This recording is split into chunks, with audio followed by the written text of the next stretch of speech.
Iron cookwares తీసుకున్నానని ముందు వీడియోలో చెప్పాను కదా. దీన్ని ఇప్పుడు సీజనింగ్ చేసుకుంటున్నాను. సీజనింగ్ కోసం అనేసి వంట చేసిన గంజిని మొత్తం ఫిల్ చేసి 6 అవర్స్ అయితే స్టోర్ చేసుకున్నాను. 6 అవర్స్ తర్వాత గంజి మొత్తాన్ని పారబోసుకున్నాను. ఇప్పుడు బాగా నానింది కదా, దీనిలోని కొద్దిగా సాల్ట్ యాడ్ చేసుకొని లెమన్తోని బోత్ సైడ్స్ ఈ విధంగా స్క్రబ్ చేసుకుంటున్నాను. స్క్రబ్బింగ్ అయిపోయిన తర్వాత వాటర్ కొద్దిగా వేసి క్లీన్ చేస్తున్నాను. చూడండి, ఈ వాటర్లో మీకు వేరియేషన్ అనేది తెలుస్తుంది.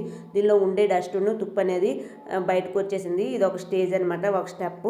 తర్వాత దీన్ని స్టీల్ పీస్ తోటి గట్టిగా తోముకొని వాటర్ తోటి అయితే కడిగిసుకున్నాను.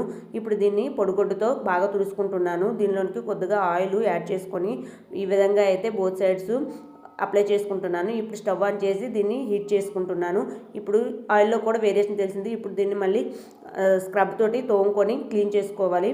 మళ్ళీ ఆ స్టవ్ ఆన్ చేసుకొని ఆనియన్స్ తోటి మొత్తాన్ని వేయించుకొని, ఈ ఆనియన్స్ మరి యూజ్ చేయకూడదు.